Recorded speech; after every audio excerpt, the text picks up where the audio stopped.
Got a big bag of chicken tits and I've got a big bag of spuds and I'm gonna make chicken and chips. Willy does some cooking. First, we're gonna try and make good oven chips from scratch. What spuds have we got here? Maris, oh, you can do skin on if you want. Maybe I should do skin on. Yeah, I can't be bothered to peel them, so I'm gonna do skin on.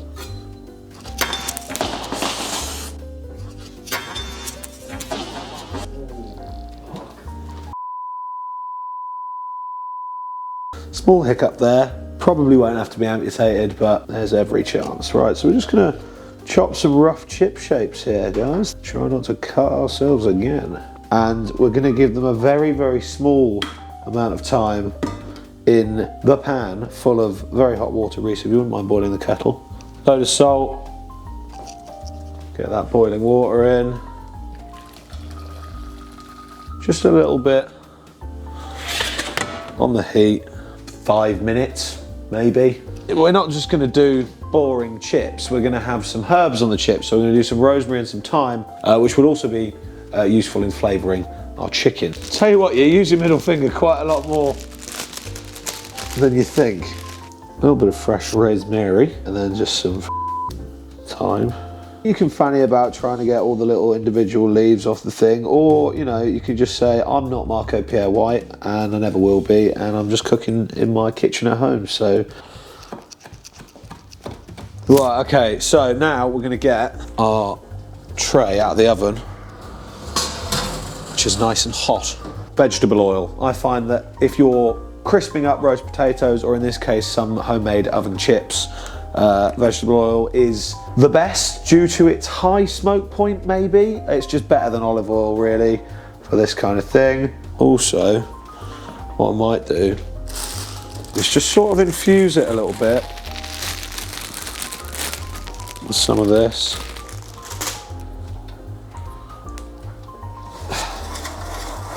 Now get it nice and hot. Right, so they've been in here long enough now. We're going to pour them out and then steam them. I'm going to steam them over here in the sink of blood. Right, so a bit of lemon zest. This garlic as well. Just a smidge. Okay, get all that mixed in together.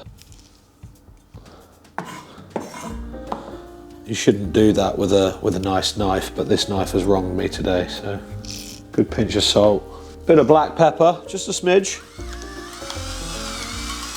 What I probably should have actually put garlic clove in the stuff, what is in the oven, the oil that's infusing, so I will actually just chuck that in. So this salt, garlic, rosemary, thyme, lemon zest. I think what I'm going to do is wait until the chips are almost done and then toss it in so it sort of sticks to them for a little bit.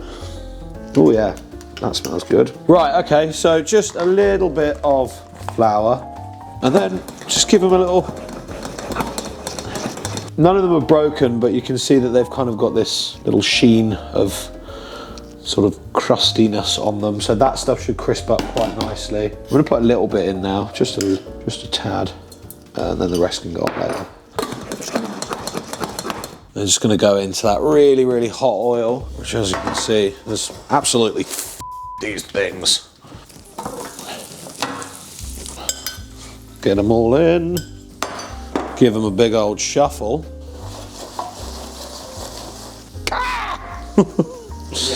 Yeah, a little bit. It's fine. Just be careful. Just be careful in the kitchen. All right? Nice. Chicken titties. Skin on. That way we get textural variety, and apparently they stay a little moister. Try not to spill the chicken juice over here. There we go. So we're going to pat these chicken breasts dry. That way the outside of them can stay kind of crispy. They're absolute whoppers. These things must have come from a swan. There we go. Get that skin nice and dry, most importantly. And then the other thing that's going to be super helpful here is loads and loads of salt. Just a bit of olive oil in our pan. Right, so we're just going to try and crisp up that skin, get that salt on the other side as well. So these are, they're sort of wedges, but like they're sort of chips. Give them a little bit of the old turnover treatment. They're looking good. I'm back in the oven. Oh yes. So we've got some thyme, some rosemary. That's how you get a fun time going. So now we've got this crispy top on the chicken. Actually, this stuff on the bottom, we just want to keep it moist and delicious and buttery. So we can get this rosemary and this thyme in. Nice frothy herby butter. Okay, so I'll drop this down to about 180 now. Just a quick anchovy mayonnaise is what we're making right now. So for that we'll need an egg. Some people just use the egg yolk, but today I can't be bothered to fanny about with that. We will also need a quick bit of garlic, pinch of salt, but not that much because we're going in with anchovies. Bit of black pepper. Now I always find it's best to use, what's this called, a Mexican elbow, because it gets all the juice out.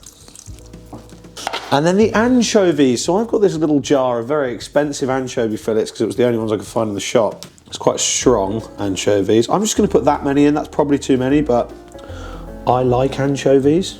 Blitz.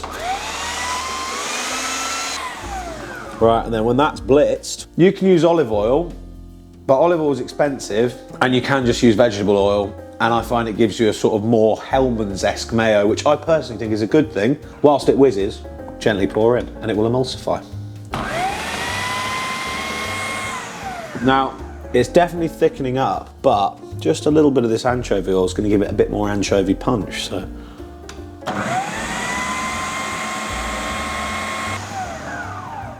And a little bit more of this. Let's just give that a quick.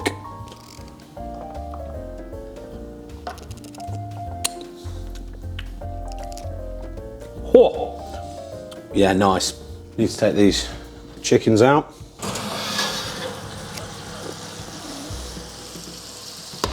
And these chips, we can have a quick. Oh! Look at it! Ow! I've got boiling hot oil on my face again. Nice. They're nice and crispy. We'll get this lemony, thymy, salty, garlicky stuff all over them. Give them a good bash. Very much dried this, and now we're going to slice up our chicken. There we go. Looking pretty juicy, pretty darn juicy.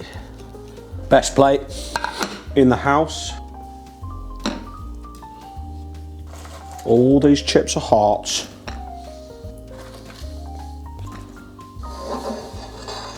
There we go. It's looking good. And finally, anchovy mayo. Right, bit of black pepper and salt to finish, I reckon. Nice. Juicy chicken, crispy skin, crispy spuds, bit of anchovy mayo. That's actually so nice. That's the best thing I've cooked all day.